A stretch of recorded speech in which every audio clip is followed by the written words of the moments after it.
Hey guys, welcome back to FAMcast. This is a huge episode. It's episode 40. I'm Trevor. We've got Tim with us again from last night's podcast. But we also have two special guests with us. We've got Zach and Elon, both from oddByte Games. And both of them just released a game just last Friday, so just a couple of days ago, depending on when you're listening to this, called Rogues Like Us. So we wanted to get them on the podcast to kind of talk about their experience with the game. Me and Tim have gotten a couple hours in hands-on with it. It's been fantastic. So if you guys don't mind, I'll go ahead and have you introduce yourselves, kind of what your role was behind the game, what you actually did to bring this game to life. All right, Okay. I'll go first. Hey guys, I'm Elon. I mostly did design and programming on the game. Mostly more on the technical side of things, more systems programming than more straight up gameplay programming, but that's what I was doing on the project. Very cool. Hey guys, I'm Zach. I did art and animation and a little bit of sound and music for it, as well as some writing. Oh, very nice. Okay. Fantastic. So you're behind the whole, the kind of the aesthetic of the game then, is that correct? I did stuff for it, As far but as- oh yeah, sorry, go ahead. No, just as far as like the game itself has a really unique look to it. So are you the one that like created all the weapons and the armor and the enemies? Yeah, I did create a lot of the weapons and the armor and the enemies. Actually, like I touched a little bit on all those things. Although I do want to give really big credit to Chris Ulrich, who is unfortunately couldn't make it tonight, but he was our lead artist on the project, and he really was the guy that nailed down the aesthetic. Him and Matt did a lot of work figuring that out. Fantastic. Very cool. So Tim, you actually just got done playing it not too long ago. I mean, you probably Right. just half an hour maybe. Yeah, I was actually because I couldn't stop. I was having too much fun. So I kind of want to throw it over to you because I've kind of I've started off pretty strong already. What are your first impressions of the game, or what questions do you have about the game? What are your first thoughts? So my first thought is the game to me. I mean, it feels very unique, right? I haven't played a game that really feels as much like that. Like it has kind of like a it's a dungeon crawler, right? And are the areas you go to, are those randomly generated areas? Like it's not the same thing every time, right? They're randomly Yes. generated-ish. Cool. Because I noticed that it felt fresh every time I died and had to restart and everything. It definitely wasn't the same experience, especially after I went through it once. And when you do it again, it's like even harder and different things. So I had a lot of fun with it myself. I thought the loot system was very fun, very interesting, because like you kill something, right? You'd go around, you'd kill something, you'd fight a boss, and does each boss have a chance of dropping a different kind of those treasure chests? Yeah, when you kill the boss, it rolls for a random chest that you get. Okay, because then now my understanding is you get that random chest that you get, and you just kind of keep pushing forward, right? So I Yes. keep pushing forward, and you wouldn't actually get to quote unquote claim those chests until either you completed what I'm kind of considering a segment, more or less, like a path, and then because then you go back to like the central hub, and then you can go and claim those chests. Or is there another way to claim those chests before that? No, you can only claim them in the hub. In the hub. Okay, so you can claim them in the hub. But what I thought was really cool about it is when you open a chest, like a weapon chest, for example, you don't just necessarily get that weapon. It just unlocks that weapon to show up somewhere randomly in the game, correct? Yes. How early? So I unlocked I can't remember what it was. It was a legendary though. It was an orange. It had like blue side, like blue, looked like a glowy bluey sword thing, and it looked freaking phenomenal.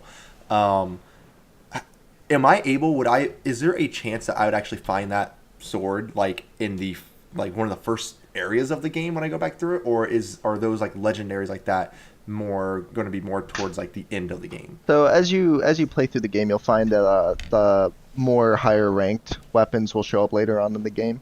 It's set up that way. So mostly in the first area, you'll only find like whites and blues, and then it continues up as you go.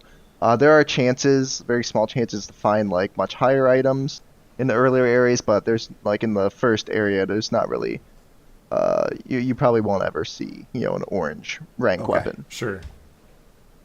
Which makes sense. No, Right. and but I've had a blast. I like Trevor was saying, I was playing it. I knew we had to do this thing, but I didn't want to stop. So I think I stopped at 8:45 was actually the time that I had to stop playing, and I kind of forced myself to like just go balls deep into some areas, and that was, I tell you what, that was the biggest thing I noticed with the game was when it's very easy to feel overconfident at times and just get wrecked. And it was quite hilarious of that happening a few times. And anytime, it also taught me that even though I killed an enemy, I could still very easily die because a slimy thing Yeah. will come out or something will happen. Like it was phenomenally frustrating at times, and it was like a good frustration, like they got me, kind of thing. It was fun. I had a blast. Good. I'm One of glad. the things I like about it too, it's anytime that you die, it's very obvious that it's your own fault. Right. Yes. Like it's never the game never feels cheap. You just feel like, oh, I shouldn't have missed that. I should have caught on to that. So those are Tim's first impressions. I know me and Trey have already talked about them on stream. So just to kind of hand it over to you guys, what was the initial goal behind creating this game? Because this is your first really big launch. Is that right? Yeah. Yeah. So what like when you first originally started planning this game, like did you know that you wanted it to be a roguelike from the beginning, or did it kind of evolve from something else? Hey, Zach, you want to take this one? Yeah, sure. Also depends on, I guess, how far back we want to go. If we want to go back to the way early prototype when we were Sure. still Yeah, in let's go back to school. the beginning because Yeah. I feel like most people I'd be won't. curious. Most people won't know that it started out as like a student project when we were in school. Oh wow. Okay. Yeah, it started So- out as oh, sorry. What were you No, gonna no, say, go Alan? ahead. It's all yours. Okay. Yeah, it originally started out as like we always kind of wanted it to be, I think, a roguelite to some extent, because it started out originally as like an arcade game, or like it was supposed to be designed to be played on an arcade cabinet. That was Sure. one of the stipulations for the project initially. So as that kind of progressed, like originally it had like these ideas for like this whole thing where the idea was you'd play in an arcade cabinet and then your character would power up, but it wouldn't be enough, so it would help out the next person that played that character. That's cool. So that's kind of was the idea behind it, and Yeah. that eventually turned into this whole kind of crazy thing, this online experiment. And yeah, It had this whole the original version was called Dungeoneers way back, which is apparently a trademark name. but it had this whole like community progression leveling thing, which Zac Said has where everybody played on like the same character, everybody leveled the same character. And it was all run through like it wasn't like network per se, it was more just like everybody connected up to a database that had all the data on it. And so you go through, you fight through, it's just like a really short thing. You fight through like 10 rooms and then you fight the boss. And if you died, the experience you earned would go into a pool. And if you won, then you get to take all the experience and allocate it to the character wherever you wanted to upgrade its various Okay, stats. okay. And then I like the next, that. everybody who Yeah. played would be playing on the same character, all the time. So, if somebody decided to put more into strength, then everybody would play with the character that had a little more strength. And with each level, the enemies would, of course, scale with the character. And so that was kind of the original thing, way, way back. Okay. yeah. That's a very clever, interesting thought. Right. And then eventually we Yeah, kind the fact that of. Oh, okay. Go on. Sorry, but I was saying something like that doesn't, I guess as we found later on as we kept developing the game, it didn't really fit into the experience that we really wanted. So it was something that we had kind of had to drop out in favor of more, singular gameplay. It was just too many factors on the side, and Sure. So with this going back from, all the way back to being a student project up to now to where it's a fully launched game on Steam, what's that time frame like? How many years are we talking between those 2 points? about like 2, I'd say. Oh wow. more than two. I mean, yeah, Well, 'cause for it was including like really all it was the like time. August of what 2016 was Um, that was when the class started. Yeah, I guess if we want to talk about like when it officially kind of got rebranded, Oh, like, renamed yeah. as Rogues. Yeah, I and turned guess. into it. That'd be a little, then yeah, just a little over 2 years. or like, yep, around that. That's awesome. That just seems like, and I'm sure in your mind it's completely different, but for me that seems like such a short time frame to go from, just a floor plan all the way to actually having. I mean, you guys have a game on Steam. That's pretty Right. awesome. Thank you. Yeah. It feels good. Oh, I bet it does. I mean, I don't think that there's, especially with this game feels really polished. I feel like It does. Like we've done a lot of like indie games, both at like conventions and at like on our charity streams. Like we'll do like an indie block, but this one, like you can tell you guys put a lot of work into it. So in just 2 years, that just seems very impressive. That Thank you you. guys did all that in just a short time frame. Thanks. Yeah, it's like looking like what makes me happiest about it being on Steam right now, and the how the game is, like the current state it is, like really makes me happy because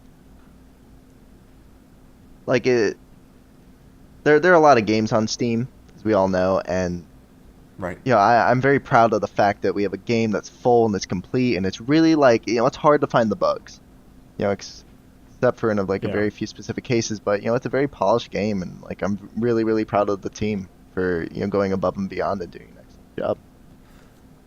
Yeah, the whole time I played, I found one bug, and I don't know, and it wasn't like a bad bug, game-breaking bug by any means, but I used the power slam, and it blasted a slime over a wall, which actually helped me greatly because it couldn't get to me, but I could slice it through the wall, so I was completely okay with that. That could happen more often for audio.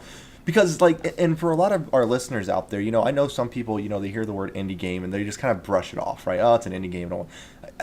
The game, I can't just really tell you how. I'm more of a AAA title person. I'll be honest with you. I do prefer AAA titles. The game is just so much fun. Like it is an extremely easy to sit down and just lose a couple hours to kind of game. Like it is that kind of fun game.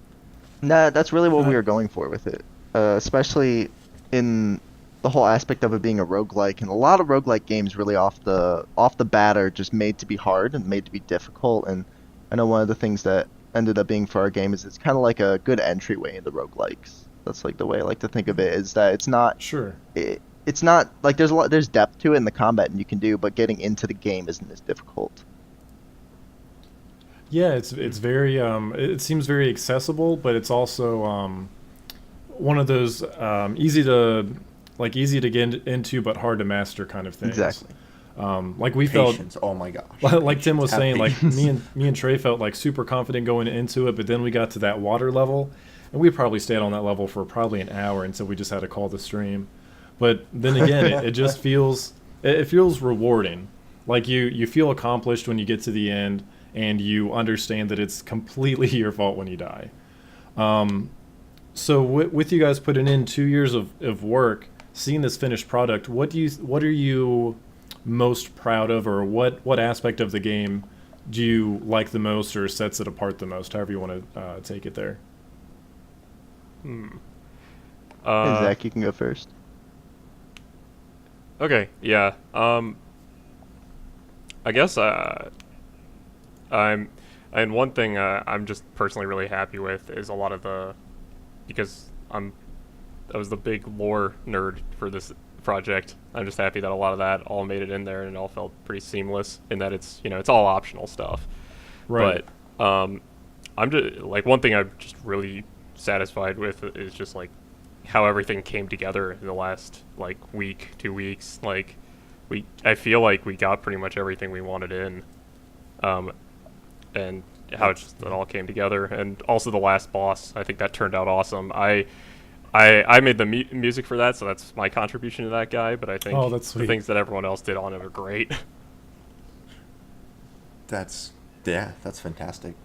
And I'm excited to see what the final boss is, because me and Trey only got maybe 3 or 4 bosses in, so we're definitely not even close to being there yet. Yeah, I'm sure it'll be a challenging one for sure. My favorite boss by far was the dice. Like, I love that thing.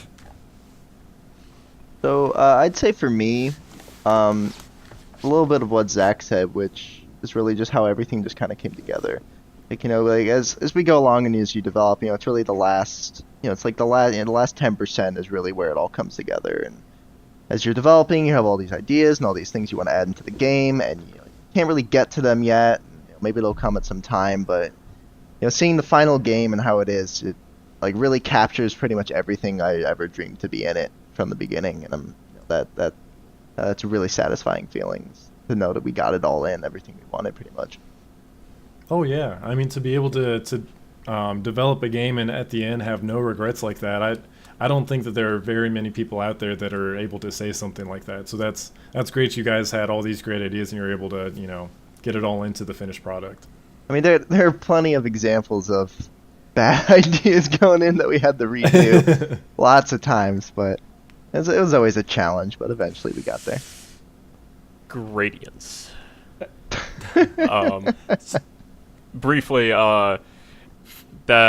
basically shortly after leaving early access, Matt and Chris sat down and realized, oh, we should probably figure out color palettes and pretty much retexture every single asset in the game.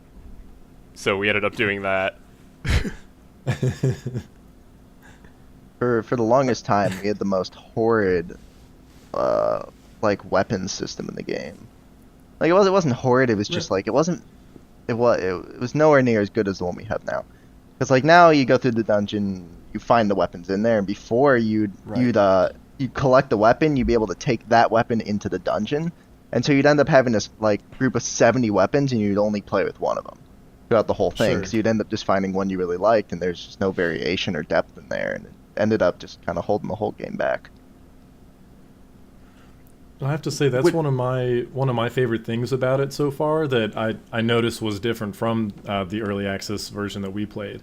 The fact that you're rewarded with these weapon crates, and you might me and Trey found Pride, which is this like lion-looking axe, looked awesome, but you don't get the weapon right away.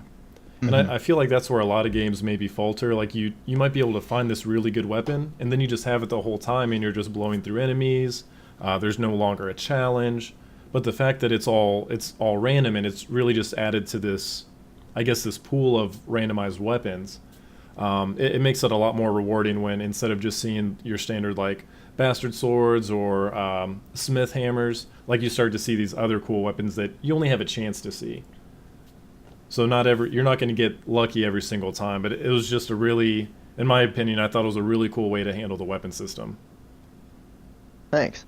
Oh, go ahead. Go ahead, I'm sorry.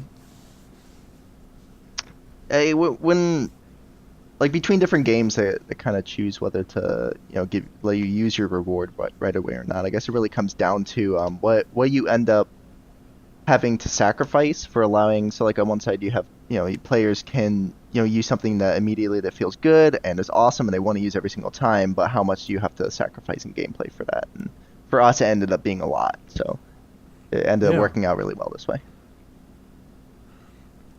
And I like that. And I noticed this because, especially when you die or when you make it to a pass a thing, you start over, weapons 100% feel different. Like the last run I did, the one I did before we actually played here, I basically had a weapon and it focused more on the power blast, right? So I'm running around with this weapon that its attack is very light, but it does major power blast damage, where the first 2 or so times I had a heavy attack weapon, and it honestly, it just felt very fresh, even though it was, the same kind of stuff. It was still a unique experience because depending on the weapon you have, I felt like it really does vary your experience. Trevor and Trey could both be playing, but they could be playing completely 2 different styles, even though it's a melee-esque game, and that's kind of a really well done on your guys' part. Thank you. Yeah, that was a big factor we wanted to get across, and ended up working out super well. I'm really happy about that. For people watching and listening who don't really know what Rogues Like Us is, how would you guys describe your game? Like, how would you describe it to them if they were interested in it? Go ahead, Zach. Should I? Yeah, go for it. I'm just ready to go with the store tagline, but yeah. So it's a more melee focused hack and slash roguelite So it's got fluid, fast-paced combat. It's, from what I've seen, even with you guys and what we like played on our own when testing, it's like a really great local co-op experience.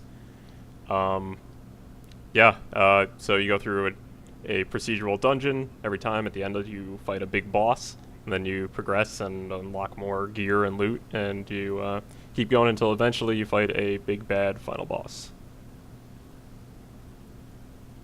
So there is a big bag final boss. Oh yes, there is. That makes, because I'm excited because I got like in kind of a spoiler alert, I guess, for folks listening, if you don't want to kind of hear this next part. I got to a point to where, like I said, I beat what I thought, honestly, at first I thought, oh, did I beat the game? But I didn't, because you go right back to the central hub. But what I noticed is now other portals open up, right? Is that kind of how that works? Yes. Like now there's another portal that kind of leads to a whole other pathway.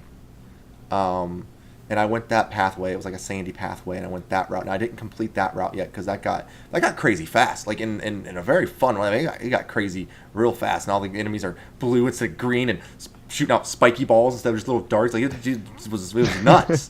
But I assume is that kind of like the formula of it? Like it kind of goes like that until you do it all, and then all of a sudden, boom, big bad final boss. Is that kind of what it is? Yeah, that's pretty much the formula of the game. And I kind of, speaking to that formula, that was one thing that really threw me and Trey off in a good way. Like we beat, I think it was the dice boss that you're talking about. Tim. That thing was so nuts. It was. Yeah, but I'm going to keep getting sidetracked. But that boss was so cool because every time it lands on a different number, something different happens. It was just a super fun fight. You don't know what's going to happen next. Yeah, that's actually our original boss. That's like the first one we ever made. Really? And it was nowhere anything like that. But originally it was more of like a physics style boss where it'd spin up in the air and it would roll itself in the arena. Okay. And like it would literally physics style, like roll around and then it would land and it would do an attack based on that. But having a physics style boss didn't really play well. And there are lots of bugs and weird things that can happen, and get stuck in corners, and it worked out way better. Oh, yeah. What it ended up being is far better than what it used to be, but it's our oldest, our first boss, so. That's awesome. And actually, I want to just take off that, since like that's one of those old echoes of Dungeoneers that's still hanging around, where the boss, I don't know if you guys have seen it, like one of its versions is the Manifold Combustor. It's like the big Rubik's Cube piece boss. It's all made of squares or cubes. That one has survived from Dungeoneers pretty much unchanged. Oh yeah, like it's the exact same attack. We've changed stuff around it, but it's like that's the survivor of the project. It's been around since the very beginning. I think that's really cool that's something that like you guys have to hold on to, that maybe not everyone else knows, but you're always going to have that small little piece of like where this project started in the final game. Oh, and there's one other Easter egg. Sorry, Alan, did you? No, go ahead. Okay. The only other Easter egg, well, there's other Easter eggs maybe, but another one is the ancient Dungeoneering sword is a like mossed up, rusty version of the sword that the character used in Dungeoneers. That's really cool. Is that like a legendary weapon? No, I think it's just like a common. I think it's like yeah. I found it then. I saw it. I didn't know if that was it or not. I was like, what is this big mossy sword? Like, what is, it looks so cool, but it's just like a common weapon, and I didn't know anything about it. But that's funny. That's good to know. Its description kind of alludes to it a little bit, so I wanted to remake that as a bit of a nod. Oh, for sure. That's awesome. The to kind of follow what Tim was saying earlier, where you get to that, you beat the dice boss, and then you end up in this room that you've never seen before throughout the game, and it's like this old laboratory, and it's almost like that plot twist in the game. You're like, what's happening here? Right. And were there 4, Tim? Those beams of light, 4 or 3? Were you? I mean, I guess I could ask you guys. You made the game. When there's like that central thing, and then there's the portals. There's like 3 or 4 like beams, or after you beat the area. Yeah. There's 3. 3, okay. So are those like? Would you call those like the worlds? Like we beat World 1, and now we're unlocking World 2. We're opening the portal to World 2. Exactly. Okay, cool. Yeah, and that it was just like such a cool.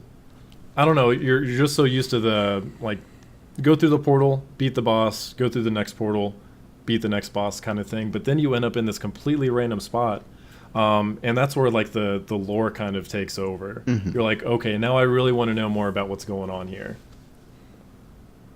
It was just a really cool turning point in the game for me and Trey. I think, like, yeah, I think that room turned out really awesome. Because for a long time, like, I think you guys played, like early access rogues when that room wasn't a thing.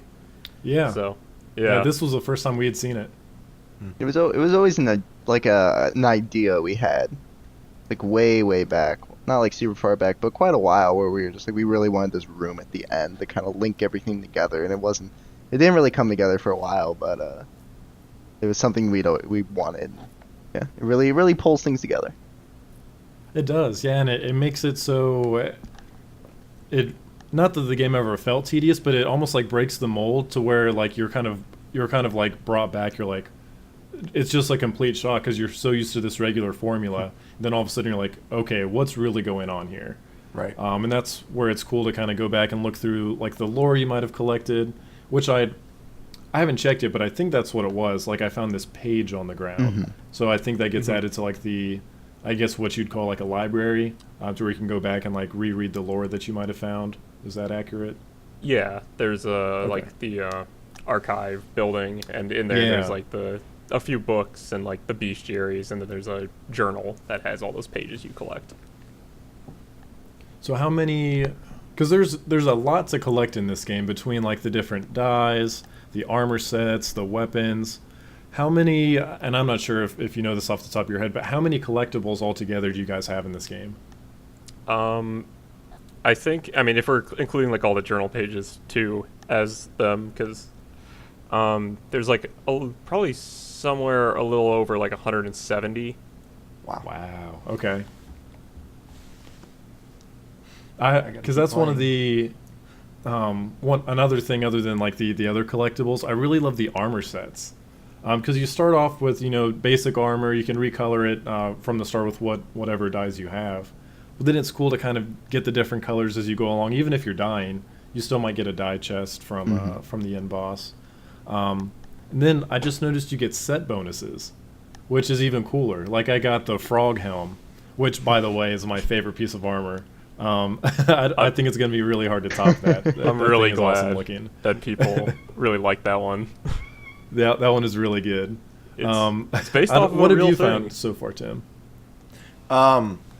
So I found that one fancy like dark helmet that I sent you a picture of. I was like, oh, look at me, I'm a badass now, because I had like some black helmet with like little red spikes in it, and I had nice little dragon shoulder pads, stuff like that. I don't know, it felt fun. Went in there, went to the dye section, dyed it up a little bit. Like and with there being, I mean, clearly a lot of pieces of armor, like it's neat because you can definitely set yourself apart from the other people in the group that you're playing with, which currently is local co-op, correct? Yes. Right.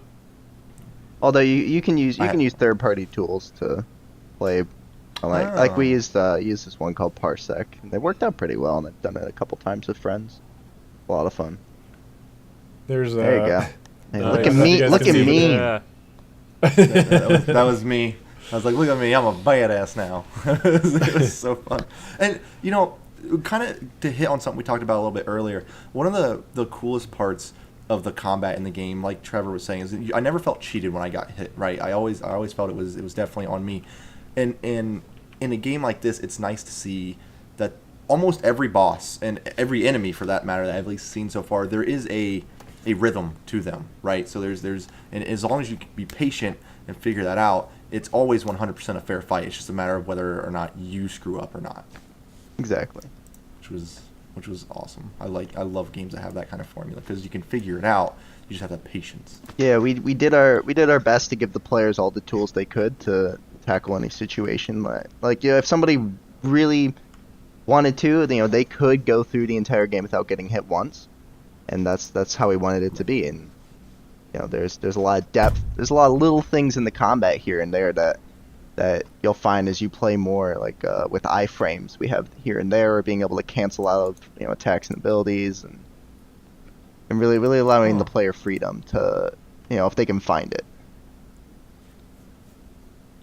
And there, we do have one question from chat so far. Looks like Mark's Rock by me. He's asking you guys, what were your favorite, or what was your favorite thing to work on the game? Like parts they worked on that they really got excited about working on.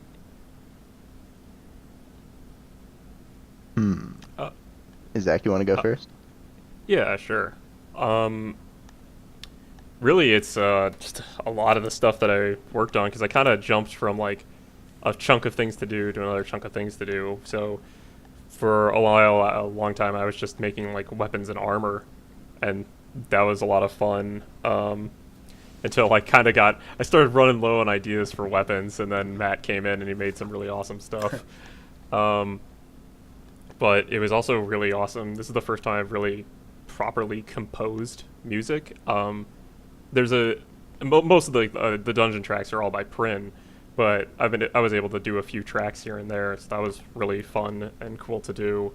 And then writing was really cool. I'd never done anything like probably on this scale writing wise, in terms of like world building and things like that, because there was like so many different like parts of that where it was like dialogue between characters, between descriptions that describe like the history of things, versus like all those journal entries. There's a lot of different ways to approach, or a lot of different writing things. Even like the flavor text, I'm sure, like even like to all the weapons and armor pieces, like there's a lot of dialogue that I'm sure a lot of people don't even think about that goes into this. Yeah. And that was a big thing too, is we wanted it to make sure it was all like optional, so it's like it's not a problem if people don't care. It's just it's one of those things where it's like, I feel like even if nobody like consciously cares about it, it's like the fact that it's there, it's still making their experience better. Oh yeah. I'd say for me, there are two things that really stand out as the most, probably my favorite thing to work on. One of them was the dungeon generation. That was super cool. I'd never done anything like that before. We used a really neat third-party tool called Dungeon Architect, which turned out super well. But it really changed the game for the game. In that, like before that, our dungeons were just kind of basically just boxes, and it was just like a grid, and you go from one room to the next to the next to the next. It didn't really feel like a dungeon. Just kind of like room. It really pulled the whole thing together, and that was a lot of fun to work with. And even though there were a lot of weird edge cases, a lot of weird bugs, stuff I had to figure out along the way, but it was one of the really fun thing to work on. Another one was definitely the weapon creation, when we switched over from the two random weapons in the dungeon. That was another one of my really favorite things to work on. It was just cool to be able to just take all the weapons and find a good way to like randomize the stats, the passives, everything, and that was just super fun. It's one of my favorite things. It turned out really well as well. Yeah, I agree on with both of you. It all turned out really well. I won't even pretend to understand how a dungeon generator works. It just blows me away that something like that can happen to where every single time you play it's completely different. Which is great because you're not getting worn out, going against the same enemies, going down the same path. Even though me and Trey kept going through the grasslands area, it never felt old. Like we fought that giant turtle, I don't know how many times, but it wasn't. It didn't feel like redundant or anything. I a big part of that is definitely the randomization for sure. Yeah, the randomization turned out fantastic, better than I ever thought it could. Like the node editors for like what's in the random generators are like enormous. It looking through it, it just lags out in the editor. Like you can't even scroll through anymore. There's just so much stuff, and it was good. And I like that the enemy types kind of evolve, kind of in you might appreciate this reference, Tim, the way that they do in Breath of the Wild. Like you start off with like different, you have like a few different enemy types, but as you get further in the game, it's the same enemy type, but it's stronger and maybe they have different abilities. And they deceive you. Mm-hmm. Yeah, they're much harder. And that's what it felt like here. Like the charging ones, like maybe they might have spikes now, or the blobs might split up into two once they're dead. It was a very good evolution of the what do I want to say here. I guess just the enemy progression felt really, really good. You didn't feel too challenged. You didn't feel too underwhelmed. It was just a good balance. The amount of times I killed an enemy and didn't pay attention and a blob evolved from that enemy and hit me, I can't even tell you how many. I was man, but it was funny. It happened a lot, but that's what I'm saying. Like it's hard to trust a dead enemy in that game. Right. Yeah, that's another thing that kind of has come through since the original game. Is kind of the tiers of enemies, kind of like the green, blue, red, and they kind of do something a little bit different. They definitely evolved a lot from where they used to be, but that's another thing that's kind of stood true at its core. Yeah, that's true. I'm a little worried because I Forgot haven't about seen that. the red enemies yet. Oh, you'll be wishing for the blue enemies when you get to the red ones. I like how there's like little quests in the maps too. Like very little quests that if you do, like you help out the people around you, sometimes they don't really give you a whole lot. It depends on what you count as worth it or not, I guess, to each their own. But sometimes it's like a whole power upgrade. Sometimes a 10% increase to this and that. So it's like it's always worth looking at every nook and cranny of the map Yep. to make sure you didn't miss something, because that one thing you could have missed could be a whole game changer. And the same goes for the shrines too. Like the shrines that you would do, like sometimes you have to sacrifice something, other times you're just rewarded for, getting so far. But there are times like, I remember I had it was like a double beam, and then I had a weapon that gave me like enhanced beam damage. So you can come up with some really cool combos along the way if you end up doing the different shrines and quests. Yeah, the shrines are another thing that were awesome, an awesome addition to the game. That really they added so much variation into it. They were really fun to work on. I think there are a couple that didn't really make it in. That's because just how the game evolved, but they're a lot of fun. They end up doing a lot for the dungeon, adding variance to what you want to do. If you want to trade off for something, and also especially the health and shield ones, kind of giving you a somewhere if there's a lot of health on the map or a lot of shields on the map, you kind of have like a sink for it, and you can convert it over to power if you really want to. If you're playing well, you can get yourself even more ahead. And then you're able to even like synergize a few of the different armor sets or trinkets with that too. Then it becomes like you can strategize around taking like the health trinket or the shield trinket, and then farming those up. Or like I think the Beyond Gone set has it, so you get double shields from every shield orb as like its set ability. That's cool.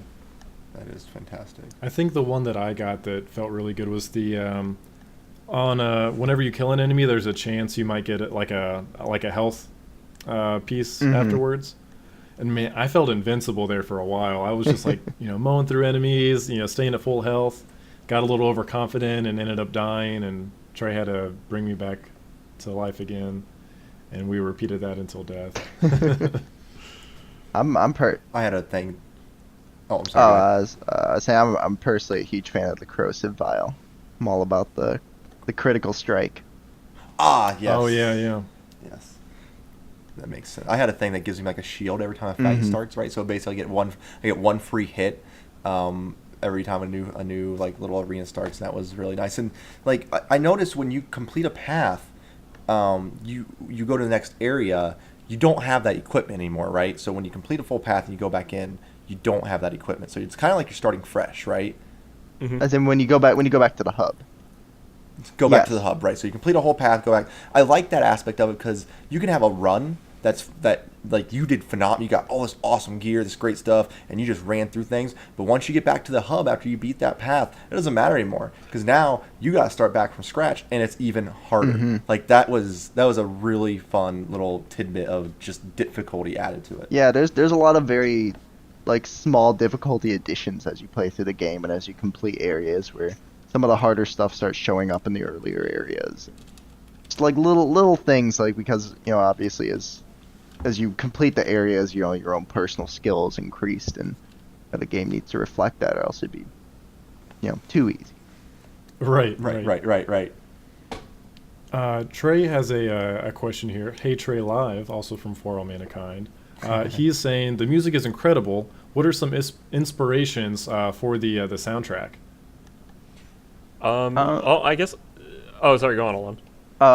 I was just gonna speak to like way back when we were doing we first started getting some audio in the game. I know some of the big inspirations were stuff from like Bastion that we were looking at, and Transistor and those kind of games. That was one of the big ones. Okay. Yeah. At least I'm only, of course, speaking for my tracks in the game. At least for some of it, like I wanted like say for the final bosses track that has like, I don't want to go too on about this, but it has like some like bells and all this really dramatic sounding stuff because I wanted to make like it sounded like this. There's like church bells in it because it's supposed to sound like this like judgment soundtrack. This like really That's intense awesome. thing, and it kind of flows a little bit back into the more kind of heroic-ish ending theme of the opening. But yeah, so I did the opening, I did the town's theme, and I did like the final boss's theme. Okay, cool. But Yeah, we got go on. we got extremely lucky with our audio guy friend. We just kind of found him when we went to GDC one year. We went to this like brewcade to show off the game at this little like indie brew thing, and he happened to walk up and he was like, "Hey, your game's really cool. Here's my card, and I can do some work for it." And ended up contacting him, and he turns out to be just like he's incredible. He did all the sound effects and stuff for the game, and he's really extremely talented guy, and he's been super helpful along the way. And like we were just really lucky to find him at the time. Oh, that's awesome. Yeah. And speaking of, I was just gonna say he did a lot of amazing music. He did a lot of amazing sound effects. He handled like the majority of that stuff. he was at was he at GDEX? No, he was he's only I don't think he's been to any of our like showings of the game. Okay. He just finished. He was a student over in Boston. Okay, cool. Let's see. We do have looks like 2 more questions here. He's back. Okay. Oh, cool. We're good. We're good. They dropped me out for a second. Just a second. I know Discord was having some issues earlier today, Yeah. so that's It was. not surprising. The guy you and he's gone again. The guy you wish you were is asking a pretty simple question here. What's the story? So if you had to maybe summarize the plot, what's the synopsis you would give someone? What's the back of the game box look like? Sure. I'll try to keep it as brief as I can. Sure. So the basic gist of it is, like a long time ago, like 80 years ago, there was a big war where a kingdom developed a whole bunch of these war machines called constructs, and pretty much went on an all-out offensive. Nobody knows why this happened.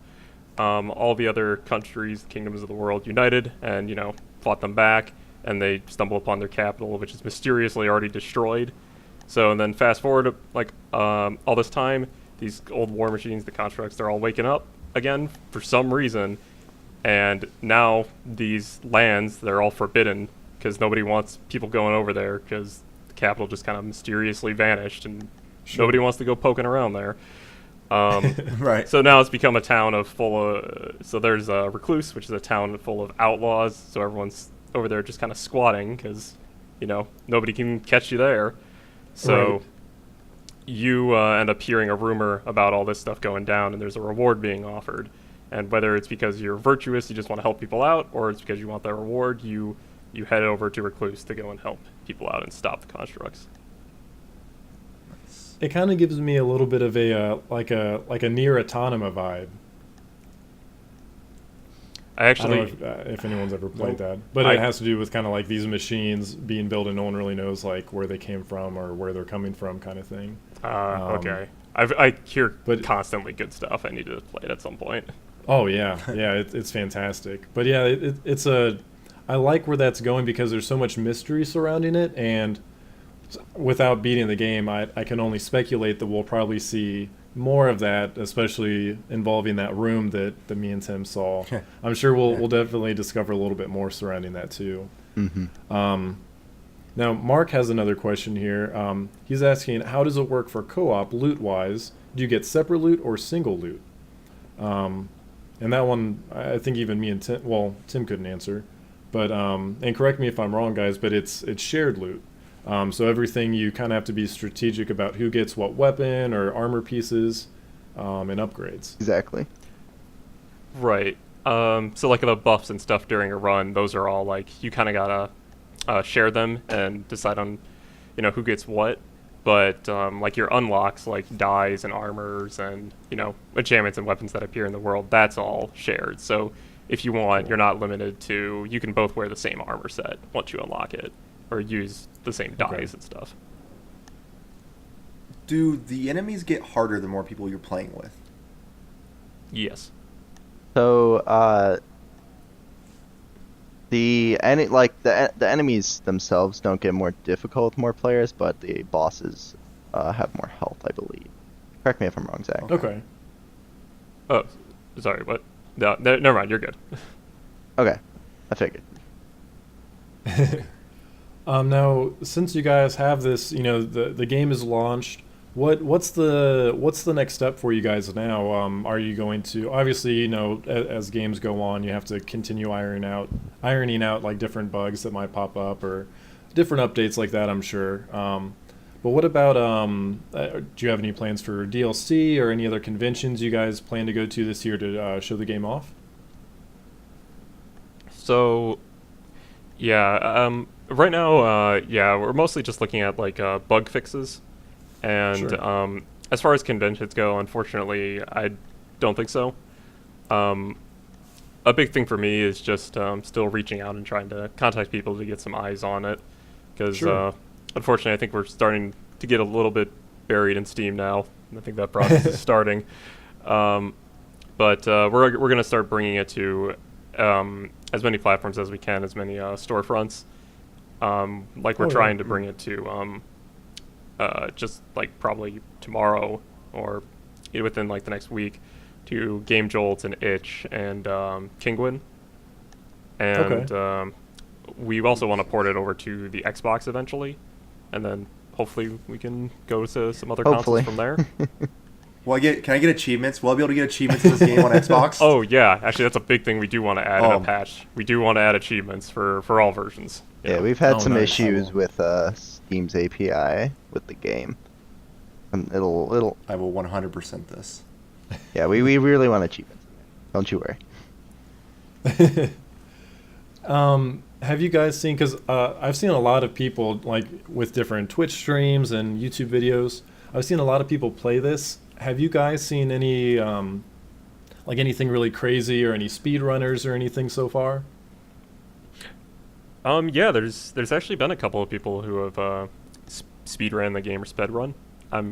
Speedrun? Yeah, speedran. Yeah. One person who's really dedicated, level 9. I think at this point, he's going to have the world record for. Well, I think he has the world record forever for the early access version, since that's kind of gone. But he did a lot of runs. He got I think that down to 7 or 6 minutes of just going through the forest track. It's 6:30. He's crazy fast. That's insane. But yeah, so Challenge accepted. so he's been. So that's pretty great. It's awesome seeing. I hope more people pick it up, because it'd be really, really awesome to see a speedrunning community. You said 6 minutes through the forest track. That's just the first thing? Yeah, the first 4 levels. 'Kay. So 6:30. I'm writing it down. Figure this out. look on his Twitch channel. He has his official thing there. But yeah, also it was fun seeing I completely forgot this was in there, but yeah, Alon, I saw somebody the other day streaming, and they got the Chosen One thing from the Gambler Shrine. Wait, And then which one? yeah. The one where it's you are the Chosen One. Go. Wait, forth someone and-" got that? Yeah. Wait, what is this thing? Wait, somebody actually did on stream? Yeah. I forgot about that. I forgot I even put that in. Right? What does that even do now? Oh yeah, so yes, so you- enlighten us. so there's a really low chance at the Gambler's Shrine. What is it, When like you would 1 in think that- 1,000? Something or is it really high like 10,000? that. I want to say it's 1,000, but then I'm like, pretty I've seen sure. it, like, I'm 2 or pretty 3 sure times at it's least, so I'm pretty I sure don't it's know. 1,000. I wouldn't make it 10,000. Yeah, it seems But so the Gambler Shrine, there's one of the things it can do is it'll just yell at you in all caps sometimes and go like, "You are the chosen one. Go forth and achieve your glory," or whatever, and it raises your attack damage by 300%. But it also lowers your health That to is 1. awesome. Oh, wait, you said it lowers your health to 1? Yes. So Ooh. that's Alon. It's a heck of a Alon trade-off. made that. Yeah, that goes back. That's that goes back phenomenal. to something that we wanted in the game way back, where we wanted like a couple of weapons you could take, starting weapons that would end up being like different game modes. Like there's one we wanted that like you basically take Oh, a yeah. stick and it'd be like 1 hit, 1 kill, but you only have 1 life, like 1 hit point, and you have to make it through the entire game without taking that 1 hit, but you one shot everything. Okay. It's kind of like a leftover thing from that, but I totally forgot about that. I can't believe someone got it. Yeah. What? So, speaking of those shrines, there's a bone shrine. I found it like 3 times, and every time I click it, it says, "You hear nothing." Is that normal, or does something actually happen? Is there a chance something actually happens with this shrine? With Wait. the, I mean, like with the Gambler Shrine, there's a chance for nothing to happen. Maybe it was the It's gambler. like the Oh, dude who's yeah, the- cross-legged and it's gold. It has like the gold orb. Yeah, that guy. Yeah, the yeah. gambler, He okay, says yeah. roll the bones. Yep. Yeah, yes, that's it. rolled. That's Yeah. what it is. Rolled. That's the Gambler. Yeah, I there's always get nothing. there's a chance for nothing. It's basically just well, it's almost a D20 except for 1, I guess. Oh. That's funny though. That lucky person. Right. That's hilarious. So, Trey has another question here. How many trinkets are in the game? Offhand, I don't really know actually. Is it fair to say like 10? I don't know. Okay. I feel like it's about 10, maybe more, but not too much more. And they all, and you guys were talking about it earlier, you can really kind of build your character for that run around even just 1 trinket. Yeah. Yeah. Yeah, trinkets go Like a it- long way. They're meant to be like a big, it's a big trade-off between which one you want to take. Oh, yeah. There's the one that will revive you. It's awesome being revived, but you're giving up pretty much anything else, any other kind of bonus. Right. So. I needed that one for sure. I held on to that one for a while. Just think about the speedrunning. Like that would be difficult because the map is randomly generated. Like there's gonna be a lot of luck that gets played into. Oh my gosh! I just found the boss door. Like I'm already processing this and trying to strategize, and Right. that's one of the things. Like, oh man, it's gonna be tough unless I get lucky a few times. Yeah. Man. And also Yeah. it's Oh, go ahead. if you find the merchants, you can buy the map really early on too. Yeah, the map's super helpful in the later areas when they get really big. We're going to see Tim at Summer Games Done Quick trying There to you beat go. this this Yeah. speed record. Do it up. That'd be so cool to see That would our be David at awesome. GDQ. That's Tim's new goal. You're going to see him. It is. It's my new goal. He's Game's not going done to be quick. playing anything else. He's just going to keep cutting down his time. Well, because this is one of those games that I can really get into doing something like that. Because it's not like a super long game, like at least not the segments and stuff, right? It's not super long in terms of that, but you can really, if you know what you're doing, like I can see how doing a speed run can be done. Yeah. Like just yeah. Yeah, it's once you get down all the enemies and how they work with Right. each other, and you can there's little things here and there that you pick up as you go, which kind of goes into the combat depth as you play. That you'll be able to take out multiple enemies at once where you thought you'd only be able to take out one or something. Small things here and there. Yep. Or like, just basically just avoiding attack and doing damage by like slamming at the right moment when a boss hits you. So you just never slow down your damage output. Yeah. Yeah. Because you get that little like you're kind of The iframes here and there, and we have very liberal hitboxes. So, which is another thing I really like that we've done is that we don't cheap you out in the hitbox. Get more than you buy. Yeah, you definitely. I think it was maybe it was like one of the Sentinel fights that I definitely got that vibe, to where you definitely don't feel cheated. Like it, you know that there are a lot of games like that to where you can say like, I know I hit that guy just because the hitbox might be so small or maybe just might be a weird shape or whatever it is. But you definitely don't feel that way in this. Yeah. It definitely works out well. Especially with heavy weapons. Oh. You The get heavy almost weapons- 360 degrees. Like it's pretty close. It's like 270. I'm Nice. pretty sure. And I go back and forth between them. Like sometimes I'm like, okay, the heavy weapons are sweet. I can knock them out, in just a couple hits. But sometimes the quick weapons they're just so satisfying. Like I had some sort of letter opener. It was a cursed weapon. letter opener. The luxuriant letter opener. Yes, yes. That was fantastic because it was cursed. I don't know if you've seen any of these, Tim, but they're cursed weapons. Or that's what I refer to them as. Like you go to pick it up, but then like this spirit attacks you. You have to beat the spirit before you can get the weapon. Oh. And usually the weapon is of a higher quality. But that was really cool to run into too. Just one other bit of randomization in there to throw you off. The Reaper. That's what. The Reaper? Yes. Yep. Okay. That's what the dude's called. Yeah, that's one of those things where it's like going way back. That was another one of those like kind of leftovers for like way back when the game was going to have 3 classes. Oh, wow. And the Reaper was a playable class, and he kind of just turned into that. And speaking of classes, that kind of leads into Treys' question here. He's asking, what led you guys to do only melee weapons? That goes back. I mean, with the 3 classes, but we were originally gonna we had like the swordsman, we had the Reaper, and we had like the Gungeoneer, which would basically be the ranged class. But I mean, apart from just kind of like time constraints and having 3 characters, like that's a lot of animations for everything. Sure. Having different weapons for each and everything, and we kind of ended up just sticking just to the swordsman, and that really led us to all the melee combat. And also we had built the game primarily around melee combat as well. And once you add in another another class or something, or like ranged primary weapons, then you start to have to rebalance the entire game around both of those instead of just one. Sure. Right. Yeah, and actually some funny things with the Gungeoneer, speaking of.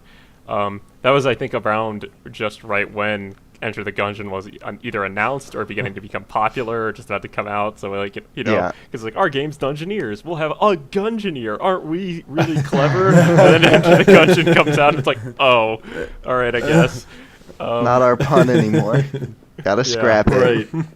And also that's how it always works. You always come up with this great idea, and then you end up. I do that with design stuff all the time. I'll think of some like really clever idea, and then the next day I see it like, oh, someone's already come up with it. I guess that's gone and that's in the trash. Yeah. So the gunblade. I don't know if you've seen that wepen. Yeah. Yes, I picked it up. Yeah, and liked it quite a bit. that weapon is actually left over from the Gungeoneer, right, Zach? Yeah, I was actually Yeah. gonna get into that because like that is a modified version of the model of the rifle the Gungeoneer was going to use. Oh, nice. It was really great because originally when we had it also in the game, it was just like a gun you just like held by the barrel and just beat people with the stock. But Matt was like, no, that's too silly, and he made like the really awesome like whittled down, stock. To where it's like a handle and there's like a bayonet for a blade, and like that turned out really awesome. But it gave you increased power blast damage, which made sense. Exactly. Yeah. Yeah, and even though all the weapons are melee, you still have things like the blast to where, to help you out, and it's on enough of a cooldown that you don't rely on it, which is nice. Right. What's the quickest you've ever seen a cooldown for that? Because I was curious in my mind, like I wonder how low I can get my cooldown for the power blast. I'm pretty sure it has a minimum cap. I don't know. I don't remember what that is, but I'm pretty sure there's a min cap. Maybe like 5 seconds. Yeah. Oh wow. Maybe I'd say lower. around That'd there. be really quick still. Yeah, 4 or Wow. 5. Yeah, somewhere like 4 or 5. But I know there's a minimum. Even that's still impressive Yeah. though. Like That is. 5 seconds is a short amount of time, so you could be blast if you got it low enough. That'd be pretty sweet. Yeah. For something that strong, yeah. Yeah, sure. for not having like ending up doing multiple classes, we ended up doing a pretty good job of Oh, yeah. like kind of incorporating the different play styles in there if you really want them. Like if you want to go for an AoE build or a the charge build and get like 3 charges and do a bunch of damage with that, and you can do it. Turned out really well. Yeah. Overall, it just feels. It's just a very. I don't know. I feel like I keep repeating myself here, but it just feels. It just feels good to play, no matter what your play style is.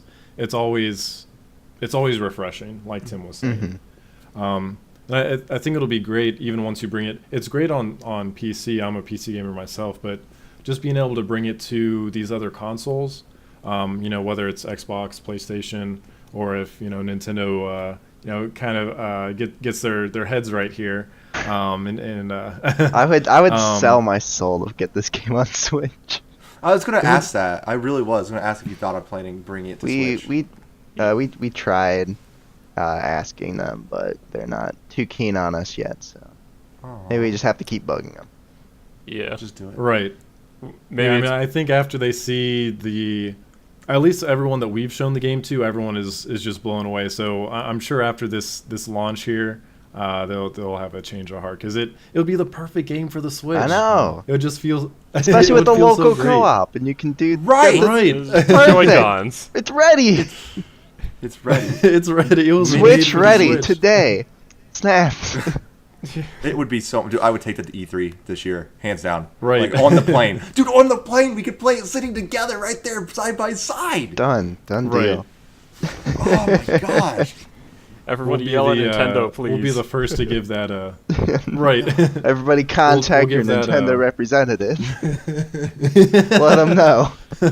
If we see Reggie this year, I'm gonna stop him. He's There not you go. walking past me this year. I'm gonna stop him. I'm gonna explain that this is needed.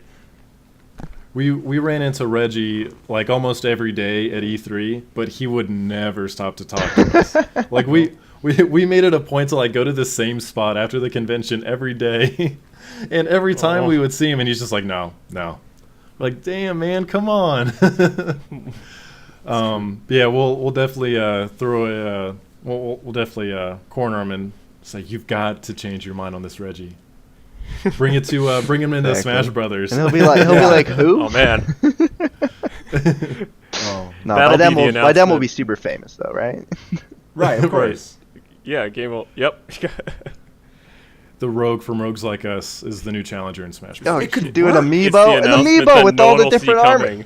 Look at Yes. that. That's sales right there. Look at all those amiibos you can have. The dies, the armor, everything. You can have removable pieces on it. You build your own rogue right Oh my there. gosh. Click it on, bring You it can into have- the game. Done.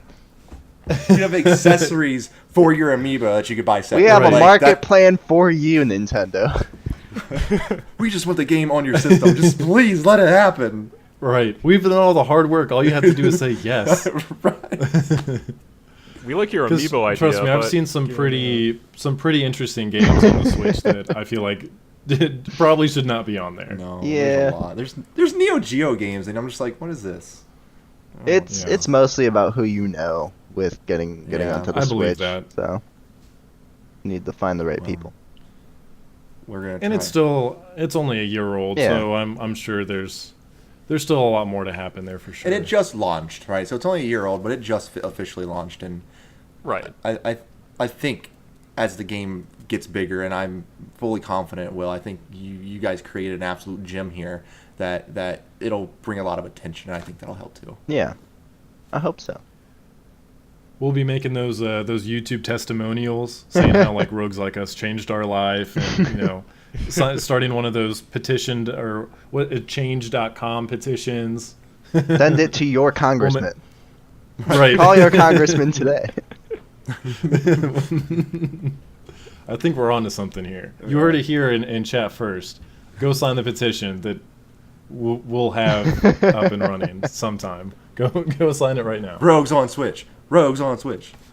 And since we are at the hour mark, just to maybe get some more questions out of chat if they have any. As we're kind of finishing up here, if you guys have any last minute questions for these guys about Rogues Like Us, definitely throw them in chat. They definitely know what they're talking about. Oh, look, Mark's is even saying Rogues Like Us, 10 out of 10, best game. Best game. Is this a game Thanks. that you guys have plans, or is it possible to add DLC to later on? I mean, we can add lots of things onto it. It's not a closed book by any means. It's just one of the interesting things about it is that the code base is old, and we started working on it when we were students, and there's still a lot of code that's in there from when we were students, and it's pretty bad. Looking back on it, because we've all grown exceptional amounts, between then and now as developers, and they've been redoing the art as they go and everything. 'Cause that's more on the visual side, but on the coding side, you don't really spend that much time going back through and rewriting your systems to make them more modular and better for the future, because we didn't really think about it at the time. So, one of the things going forward is the constraints we work with right now have to do with how can we do this as simple as possible without rewriting everything. But it's not a closed book by any means. Following the trend of a lot of games now, have you guys thought about adding a Battle Royale mode? It's coming out tomorrow. Yeah, Right. Rogues Like Us Royale. Hey, that seems to be the thing. No matter what your game is, it's getting a battle royale mode. There you go. Trey is also asking, what is some advice you'd give to someone who wants to get into game design? Royales like us. Getting into game design. I mean, it depends on what kind of stage you're at right now. I don't know if you're early student, or if you're out of college and kind of a bit later on. I mean, there's never a bad time to get started, but I guess getting into design itself is I think it's more difficult than getting into any other aspect, because a lot of other aspects are more physical with what you see, or how something is programmed, and those are all things you can instantly have feedback with. But game design is difficult because you kind of need all those things to make it all come together to where you can analyze it properly. Unless, I mean, there are certain instances where you can kind of work to your strengths of, if you're not a really big artist, if you're not really great at art, not really great at programming, but there are tools out there for you to work on your design. But I guess getting started, just try and find online courses you can do. The school we went to, Michigan State, has a really good Coursera one for intro to Unity and game design. That's a really good place to start. I guess my tip would be don't just learn a little bit of everything, because that's kind of what game design is. It's kind of need to know how everything comes together. It's kind of the center thing of bringing everything together into a cohesive manner. But look online at courses. There's some great ones. How many people are on your team? 6. There's Good question. 6 people. 6 people made this game in you said about 2 years? Yeah, there are. Fantastic. I guess of everybody who's done any work on it, I think it's about 9. Yeah, it would be 9. Yeah, There's, it'd be 9. Connor, Kyle, and Scott, Yeah. who all decided to go, different ways after we graduated, do different things. That's still fantastic. It's a very small team to make a game as good as this. Well done. Yeah. Thank you. It's like the good middle ground for a team. It would have been nice always to have more people work on it, but kind of keeping it around this size, you're able to kind of skirt away from having specialized rules too much, where everyone kind of gets to do a little bit of everything. Everyone kind of really understands the game and really feels it, and there's a lot of passion in it. Yeah. Do you have plans have you guys already set plans for another game? Do you have an idea for your next step at all? I think our next step will largely be what I kind of mentioned earlier, with just like kind of monitoring rogues and patching it, as well as That's right. trying to add in, like smaller things like achievements, or and getting it ready for different places like different consoles and stuff Yeah. like that. And I mean, though things could always change if the game ends up like really taking off in some way. Then yeah, like I think that would go back to like DLC or further patches. Like, I mean, I think it's one of those things where it's like, if the game's like being consistently supported, I think a lot of us would really like to keep adding stuff to it and Yeah. keep working on it in some Just- fashion. Definitely some things we didn't get in at the very end that definitely looking towards. Cool. Nice. And then Mark's Rock is he's got a solid question here. Since this is your first big launch, was there ever any doubt it wouldn't turn out as good, or if maybe it wouldn't come to light? If so, what advice do you have to get that out of your head and push forward? I'd say there's plenty of times when you work on something for a long time, it can get to you. It can really bring you down at times. A lot of development is just kind of, stuff isn't exactly there yet, and you kind of hope it will be, but at the time it's not, and it's really easy to let it all just get into your head, and it's tough. It's a very tough thing to make, but you just kind of gotta do your best, do the best you can. Yeah. At least that's for me. No, yeah, like just to kind of echo that, it's definitely, because there's a few different points where we ended up revamping various parts of the project, and like the only thing I could really say is we just we ended up kind of keeping our cool on it and just kept pushing forward, and I think it turned out really well in the end. I'm happy you did. Yeah, same here. It's changed so much since that early alpha build we played at GDEX. Yeah, like GDEX 2016, right? Or were you guys, or 2017? All right, No, we were 2017. Yeah, that's right. It Okay. was just last August. I couldn't remember. Yeah, that's true. I'm sorry. Because I'm thinking about, because we were at the 2016 GDEX as well, and that was that was an even earlier build, and yeah. Yeah, 2016 It definitely was turned out. oh boy. Yeah, we still have. It's really fun that we have a whole lot of things chronicling this project, like pictures and builds and stuff, and That is there's really cool. some goofy stuff. Like, go take a look at our old Kickstarter page sometime, and you'll be like, "What? What was this?" That has to be so rewarding to see kind of like where this started and how much it's changed in just such a short amount of time. It feels like Yeah, a long time, but it definitely. was a pretty relatively short time. But it's like a different game, Yeah. from step to step. Everything changes so much, and it's all good changes too. You get better at what you Oh, yeah. do. And you're like, hey, maybe this thing we did before, not such a good idea. Right. You just kind of start sanding things down, polishing things. Yeah. Now because we're getting to the end here. Do you guys have any closing remarks or anything else you'd like to maybe tell people about the game that they might not know, or anything else you'd like to share with the listeners here?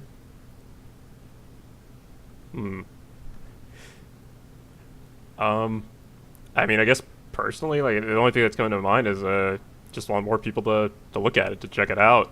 I think it's a really turned out to be a really great game. I think it'd be a lot of fun. Yeah. For most people. Tell your friends.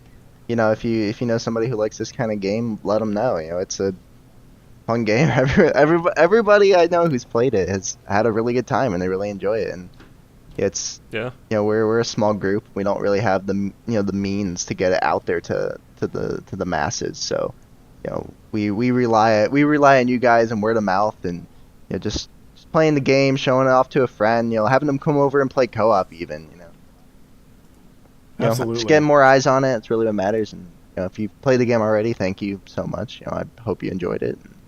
Because of you that we do this. So That's awesome. And we'll definitely have we've got the link in chat already, but we'll go ahead and it'll be, if you're listening to this post production, we'll have it in the podcast comments, YouTube comments. It'll all be there, so you can go straight to the Steam page. I'm emailing to Reggie personally. Right. Spam his inbox. Yep. But yeah, like they were saying, definitely check it out. I haven't met anyone that hasn't enjoyed this game. And if you do enjoy it, if you're playing it on stream or something, they've got a Discord channel you can join, share some of your like fun clips or your outfits. They're a group of great guys. They've made an awesome game, and you can tell that they're really passionate about what they're doing here. So definitely check it out if you haven't already. You won't regret it. Not at all. Tim, any closing comments for us? Just kind of what they said. It was a phenomenal game, I think, for what it is and for how small of a group you guys are and for how short of a time it took. Like, you made an absolute gem of a game. It's one of those games that's very easy to fall in love with. Like, within the first 5 or 10 minutes of just playing, even that little tutorial, like, you know how to play it. That's the coolest part. You don't feel like you don't know how to play it. You know how to play it, and you grow, you learn, it gets better, you get better, and it's just a phenomenal game. Absolutely love it. Good job. Thank you. Thanks. Thank you. We really appreciate you guys taking the time out of I'm sure your post-launch schedule has been pretty hectic, so we appreciate you guys taking time to sit down with us and talk about Rogues. Yeah. It's been a blast. Thanks for having us. Yeah. Thank you. Anytime. I'm sure we'll definitely keep playing it more on stream. Tim will have to show off his speed runs here now soon. I'm going to speed run it, though. That's going to be a thing. Right. I can't wait to time that. But yeah, appreciate you guys tuning in, not only for us, but for rogues like us. This will be available on YouTube, iTunes, Google Play, and Spotify. So if you're watching on Twitch, you can find it in a couple days there whenever we get around to it. But in the meantime, just really appreciate your support with them and us with our podcast. So until then, we will see you guys next time.